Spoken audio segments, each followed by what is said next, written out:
Hey guys, I'm Lighty, and this is the top 10 best unique belts in Path of Exile.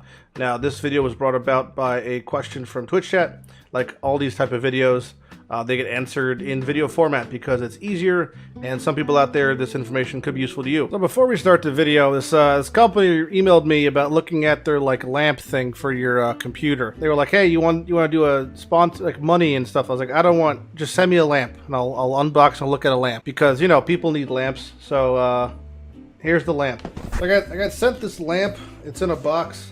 Here's the lamp box. Screen bar plus e-reading lamp. Here's the box. Take our dandy apple knife. That's where we open the box with. So it's supposed to be a lamp that goes on top. Jesus Christ. Lamp that goes on top of your monitor. It's like a bar. It's a USB plug-in. It's got an auto dimmer. It's a warm and a cool light, whatever that means. If you have a lizard on your desk, they should be good. Everything's really in Chinese in the front. It's definitely child-proof. Fuck's sake. It's really gonna be really good for lighting up your keyboard. Some pros and cons we'll go over in a second. Soft cushions in the front. Okay, this is all in Chinese. Both sides are in Chinese. Anyhow, alright, here's the dimmer part. Ooh, it's got a good weight to it. So it's got a long ass cable, USB plug-in. You don't have to have secondary plugs as far as power, but it will occupy a USB slot. You can grab it. So USB-C plugs into the thing. USB goes into your computer. Here's your little dimmer that does dimming. I think the little arrow comes, the arrow comes out. It's a little cardboard insert.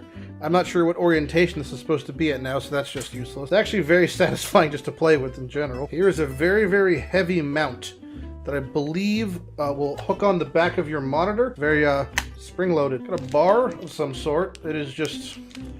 It looks like a bar, just full of LED strips. So as advertised, there's a bar full of LED strips. There's the USB-C plug-in in the back. Fairly straightforward there. USB-C plug-in goes in the back. Oh, I'm a dumbass. All right, there's a spot on the back of the counterweight the USB-C goes through. Green bar plus BenQ. It's on Amazon. All right, now let's just get this bitch on. Anything behind it? Secrets? No secrets. Box, 3 items, that's it. So much trash now, Jesus. Okay, where is this going? Now it does kind of cause a minor issue when it comes to my webcam. Don't know if this is gonna collide with it. I mean, that doesn't look great. Okay, so you can't have a webcam and the light at the same time, but I can move the light to the right and then that'll work for that. If I move a little bit to the left, you'll see how close it is. It is right there. That's how close we're talking. All right, let's stop lollygagging and plug this in. But if you ever do work at your keyboard, you want to be more economical or whatever with your space. It's kind of a cool idea. I have no extra USBs up top. Oh, I think we're active. Are we active? I've broken something. Deactivate, activate. All right, we're back in the camera action. No, okay. Is this my keyboard? Let's unplug the keyboard for right now. Fuck. So then rocket science, why doesn't that work? Power dial, press to turn on or off. Oh, holy shit, we've got light. Wow, look at that. Man, everything's so dirty. Now I can see. The strawberry seed. That's as low as that goes. How high does it go? Pretty high. I'm just gonna bring my webcam around for this one. All right, so there's the keyboard. There's the light. Now this is going down, right? And then look at the desk. Brighter, darker. Brighter, darker. It's pretty handy. Ooh, it's a blue light now. That's kind of cool. Fancy. Brightness adjustment indicator. This light indicates the dial will adjust brightness. What? What am I doing? Well, ultimately, let's turn this thing off. Ultimately, it works. It does exactly what it says it's going to do. It's a light. It's got a blue light. It's got an auto dimmer. It auto adjusts. It goes in your top of your monitor. It's really not intrusive. It looks pretty sleek. I would read more, but I physically can't because I don't read Chinese. BenQ screen bar plus reading lamp is yeah, it's exactly what it is. It's a reading lamp that goes above your monitor. It's like $100. There's a link in the description. If you want something like that, that's pretty cool. If not, that's cool too. Oh, we're bright now. Oh. Anyway, back to the actual video. So we're gonna go through the list of top 10, counting from the worst of the best, which is number 10, to the best of the best, which is number 1. And at number 3, I'll also shout out the top 3 honorable mentions that didn't quite make the cut. So without further ado, number 10 we have Arn's Anguish, one of the 3 belts added with the Echoes of the Atlas. Atlas, its sister and brother belt are Olicia's Delight and Graven's Secret, both also very strong in their own reasons, but the reason I have Arden's Anguish as number 10 is because it offers you something that, well, these other belts don't offer. It turns a strictly defensive thing into a massively offensive thing. Cloth Belt is a bad base, which means you will have to val it to get maximum value. Again, catalyze it first for quality to benefit the explicits, and then val it for something good. Has high armor, has high life, percent life, pretty better. Has high res at 60, pretty huge. Catalyzes up to 72, which is massive fire res. And then here's the real kicker. It turns your minimum, maximum, and any ways you can gain endurance charges into brutal charges, which is a new thing. Now, brutal charges give you 3% chance to deal triple, that is right, triple damage, and 10% increased stun threshold per brutal charge. Now, this is really good for things like, especially Hierophant. New Hierophant walks around with 4 minimum endurance charges, meaning at all times you're dealing 12% chance to deal triple 1, 2, 3 triple damage, which is huge. So it turns a defensive thing into a highly offensive thing. So especially for Hierophants, even Juggernauts or Chieftains or anybody, you turn something defensive into something massively offensive, which in the current meta of Path of Exile is a fantastic thing to do. So that's why Arden's Anguish for me is at the number 10 slot. Number 9 for me is Cyclopean Coil. This is the leather belt, better base at least, from Elder, from the regular Elder, not Uber Elder, regular Elder leather belt Cyclopean Coil. Also comes with high life and 80 in the top end, and the big draw, 15% catalyze up to 18% increased attributes. Also comes with a really cool little status effect thing here. You can't be frozen when your dex is higher than int, ignited when your strength is higher than dex, and shocked when your int is higher than strength.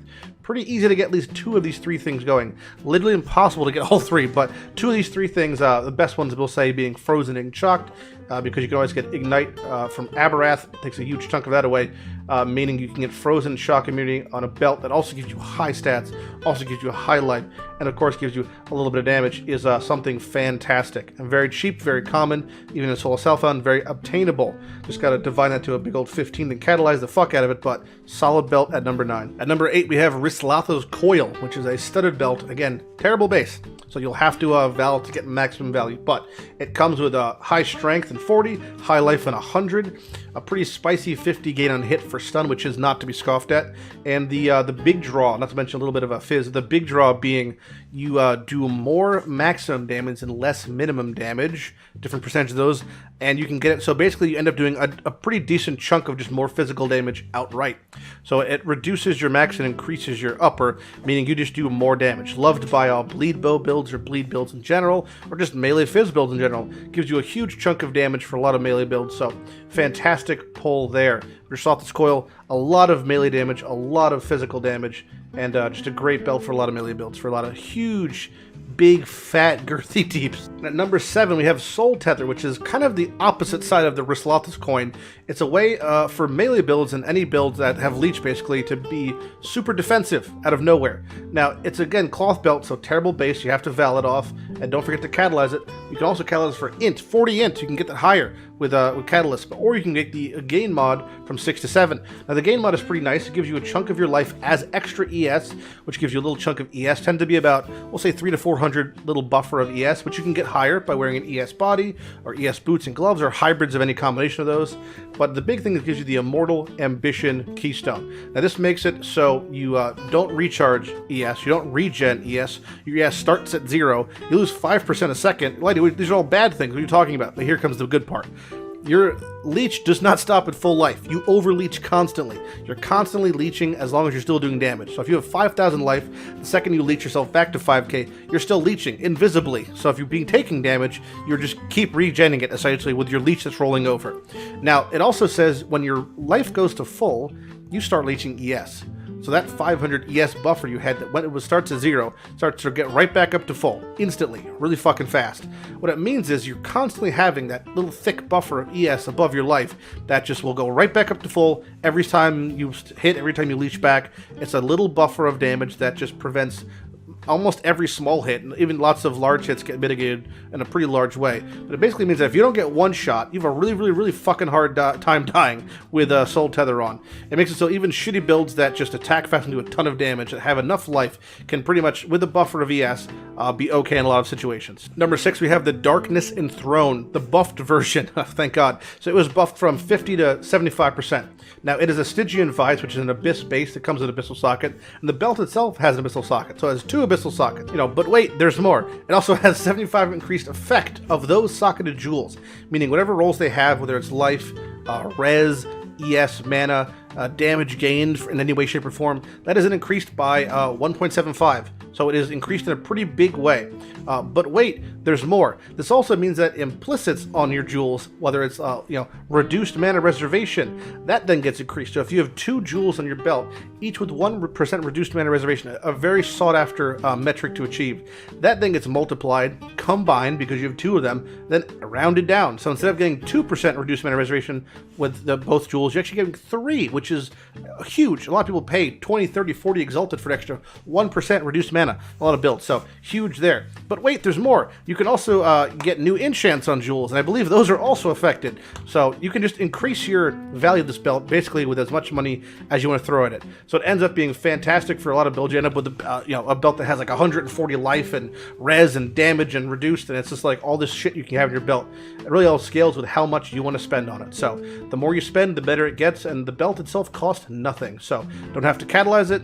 Don't have to Val it, because it is how it is. So fantastic belt all around. Moving on to number 5 is the Coward's Legacy, the white whale of the solo self-found vials, pretty much for a lot of builds here. This is a Coward's Legacy is a chain belt from Incursion, upgrade from the Coward's Chain in the temple with the Vial of Consequence.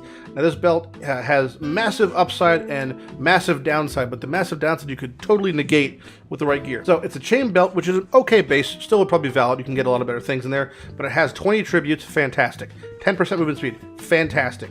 Increased effective curse on you, that's not good. You have Vuln with 80% increased effect, that's terrible, but you count as low life, and that is amazing for one really big reason. Pain Attunement is a keystone that gives you 30% more spell damage when you're on low life. You could get Pain Attunement with using the Coward's Legacy and not be on low life, really, but you could still gain all the benefits of it, which is 30% more damage, which is kind of like having an extra link. Now, the only way to really mitigate this is by making yourself immune to curses, which is it's easy, but it's just not cheap.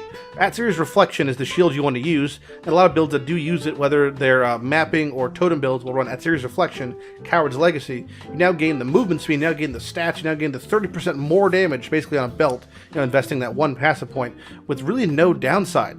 After the shield is on, or you can play a Guardian, that's also a route in life. But yeah, huge upside. 30% more damage is massive amounts of damage, bro. And if you're playing a Deep Delver, they love this shit. Any of the Deep Delver casters, Coward's Legacy is fantastic. You ignore the downside because you're, playing a ZHP Deep Delver anyway. So huge fucking damage on a belt. Could be the most damage any belt in the game has. And obviously it's exclusive to spell damage, but huge damage, movement speed, attributes. It really just does a lot for what it offers. And yes, it costs a lot to get going, but holy shit, it's massive. Speaking of massive belts, at number 4, Bisco's Leash, a massive belt in a little tiny package. Now, heavy belt, fantastic base, much better base than we've been seeing. It also comes with quantity, extremely sought after, explicit in itself, really hard to get, albeit a small amount. 40% cold res, nothing to scoff at, pretty nice there, and 1% rarity of items per 15 rampage kills. Rampage kills? What's a rampage kill? Well, the belt itself gives you the rampage mechanic. Rampage was actually a league 10 years ago, which gives you a kill streak mechanic that looks like this, and it starts counting kills when you start killing things. Now, these kills have a base value that increases the higher you go, and that is 1% movement speed per 20 rampage, 2% damage per 10 rampage. So you're just gaining damage, and you're just gaining movement speed the more shit you kill. You're like a snowball, you're just rolling, baby. And it caps at 1,000, which is about how much a big map has, well, give or take 1,000 mobs. But it also gives you tiers of little effects that go off. I say little, these effects are massive. So at 15, you get a bunch of spear shit that stun things, you get detonate deads, animates, damage novas, more animates, more novas, more spears. Basically, it just clears your map every time you hit one of these benchmarks, or brings you a bunch of allies to help you. Rampage is such a huge mapping mechanic. I mean, it is like a game changer. If you've never played a Rampage before, you slap this belt on, you're playing a build that can snowball, that can kill like that, and you will see a massive increase in your clear speed, massive increase in your timing for maps, and just overall, it's just wonders. Not many places in the game to get Rampage. Most times it's dominated by the glove slot with things like Shadow and Dust. But there are, tremendous gloves in the game, just like there's tremendous belts in the game. So it's a big decision to make. But Bisco's offers a huge utility in Rampage. Again, for Delve, insane. For mapping, insane. So, fantastic belt. Some kind of sad story that has to do with this dude's Welsh Corgi with cancer. Fucking bummer, bro. But brought us an amazing belt. So RIP Bisco. And thanks for the belt. Now we're going to do some honorable mentions here. We have 3 belts that, to me, just weren't quite good enough, but they are very good in their own right, so I just want to show them off, and we'll just briefly go over them. So honorable mention number 1 is Oxium, which is a crystal belt. I mean, fantastic base, tons of ES in total, 150 if when perfect, even higher than catalyzed. But it basically gives you chill and freeze immunity if you have high ES. Not to mention it gives you a ton of elemental damage with attacks per power charge, 25 per power charge, which is you can get 8-9 power charges, and then a ton of attack leech per power charge. Again, you can get 8-9 charges. So this gives you a mass amounts of damage, mass amounts of leech, chill and freeze immunity, tons of ES, but just isn't quite good enough. I mean, all these things are kind of obtainable in other parts of the game, and just isn't really unique enough and strong enough to make on the list. Next up is Chains of Emancipation, a bit more of a niche belt. This came from Frederick Tarolo, the slave merchant, off the Slaver King contract in Heist. But it's a chain belt, which is cool. ES gives you some chaos res, very nice there, some high life, and it has an interesting mechanic, which is enemy hits inflict temp chains on you. Well, that's not good. But here's the thing: when you lose temp chains, you gain maximum rage, and you're immune to curses while you have at least 25 rage. If you use a Curse Flask, or you just get your rage up manually, once you get that 25 breakpoint, however you get it, doesn't matter how you get it, you're now immune to curses. So you can drop the Curse Flask altogether, just slap a couple things, get your rage up. You could also chain hook a water orb and get your rage to 25. And when you do that, you're now curse immune fully. So pretty cool belt. It gives you curse immune for builds that do use rage, whether you're using the rage support or chain breakers, or you're just playing a berserker. That's pretty fucking hot. Final honorable mention is the Wretch. This is a belt not so in favor these days, but it offers such cool utility, man. A rustic sash, only rustic sash in the list, I think, actually. Fizz damage there, great implicit, a lot of life, a lot of cold res, gives you tons of leech, and the huge thing, 60% increased flask effect duration. Holy hell, that's a huge flask effect duration. Even cooler, reduced flask charges gained during any flask effect. That's not good, but it does give you movement speed during any flask effect. 15%, huge amount. But here's the thing, 200% of life leech applies to enemies as chaos damage. Now this damage is a bit complicated, but basically the damage it takes, it calculates, it does that, and then it does the damage to the enemy. It's kind of not really a reflect, because it's considered reflected damage, so you're not actually take damage from it if you hit a chunk of damage. It continues as long as your leech is continuing. So if you have full life things, the leech is done instantly, but the amount of damage is done over time. Long story short, the Wretch gives you a lot of damage, a lot of leech. It's not enough these days, it's just not enough. The 15% movement speed, if this was 30, this would be in top 3 probably, but just not quite enough. All right, so these are the top 3 belts, unique belts in the game, in my opinion. No surprise with, I think, any of these really, but yeah, here they are. Number 3, we have Replica Headhunter, which is the replica version of Headhunter, which we haven't seen the list yet, so I wonder where that's going to be. Headhunter is a leather belt that gives you huge stats, 55 strength, 55 dex, some solid life, and 60, total 100, you can consider the implicit, increased damage against magic mobs, and the big thing is you have a 20% chance when you kill a magic mod to gain its non-bloodline mobs for 20 seconds. Now there are a lot of magic mobs in a map, so the 20%, meaning if there's a pack of 10, you're going to gain, some mods in that pack, right? It's going to happen. And these mods can't be bloodline mods, but they can be just base value mods, like more life, more damage, more stuff. And it stacks up. It stacks up really fast. It stacks up really high. It's not nearly as good as its counterpart, but it's definitely fucking good. So, fantastic belt. Insane stats. Again, that's one of the huge draws of Headhunter and Replica, is the stats are bananas. One of the biggest downsides of Replica Headhunter, aside from the obvious thing with the no bloodline mods, is its price point tends to be really not that much lower than Headhunter. I mean, even in Heist League, Headhunter was like 40x, and Replica was like 36. There's no point to buy Replica Headhunter. You just save up an extra week and buy a Headhunter. So, Is the belt great? Hell yes. Does it offer insane stats? Of course. Is it fantastic for clear? Totally. But it tends to be not that much cheaper than Headhunter. So don't buy it. If you find it, sell it and just wait a week and get a regular Headhunter. Because Headhunter is just that much better. Speaking of Headhunter, number 2 on our list, which might surprise some people, is Headhunter, which is the chase unique of Path of Exile history. It is, some would say that it's the best, probably overall mapping belt in the game. And I could, yeah, it is the best mapping belt in the game for almost every single build. You know, it can sometimes cause problems for things. I wouldn't suggest doing deep delve with it because it causes more problems than it solves a lot of times. Because you steal Nemesis mods. Same stats, same effects as the Replica version, but the big thing is you kill a rare, you gain its mods for 20 seconds. All of its mods, including Nemesis mods, which can include things that increase your character size, which increase your hitbox and weird. It just makes your character, it's just hard to play sometimes. But more importantly, it also gives you Shroud Walker, which makes you, shadow step into the darkness and delve and kill yourself. But the amount of shit it gives you makes you essentially immune to everything in maps. Once you start rolling, kind of like Bisco's on crack, you're not being stopped. It's like Rampage times 100. So, and it does stack with Rampage, so why not have both? It's the end-all be-all of Trade League investments for the most part, as far as uniques are concerned. It makes mapping a total joke.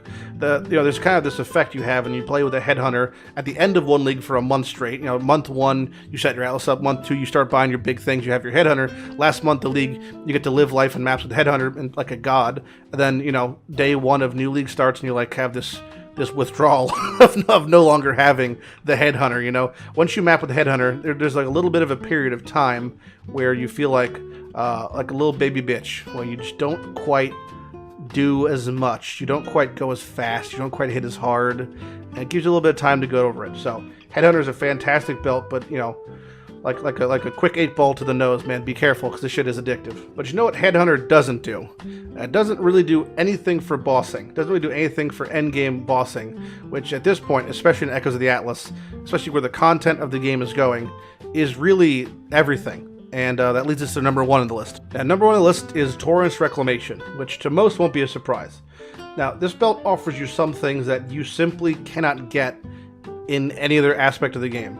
It offers you mass amounts of action speed, which is a weird sounding thing. So before we start the video, this company emailed me about looking at their lamp thing for your computer. Beachheads makes it the Torrent's Reclamation. Terrible base, cloth belt.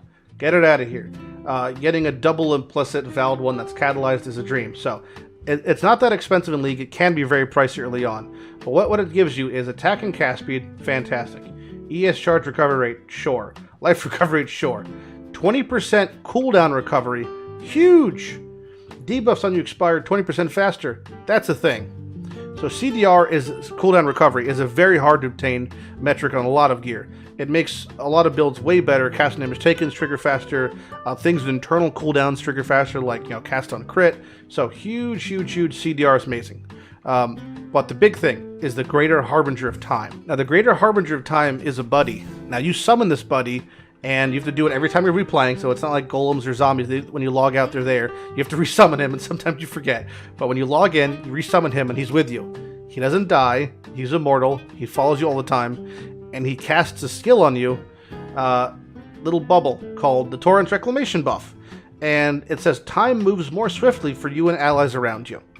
Now, this thing has a 6-second cooldown, and its duration is about 6 seconds. There's not much downtime. There's really not much downtime. Now, what this does, it gives you 20% action speed, okay?